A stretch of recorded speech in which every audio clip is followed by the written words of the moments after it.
video, I will show you how to turn on and off the triad on this left bottom side here. Okay, so sometimes it get turns off and people feel difficult to turn it on, from where to turn it off, where to turn it on. So I will show you how to do it.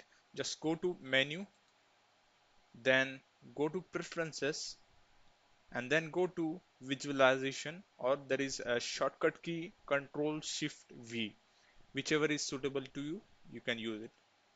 A window will pop up like this, and there is option here in view or screen. If you press view or screen, there is a one option here, show view triad. So if you uncheck it and apply it, it will turn off, and if you turn it on, that option, then and apply, then it will turn on.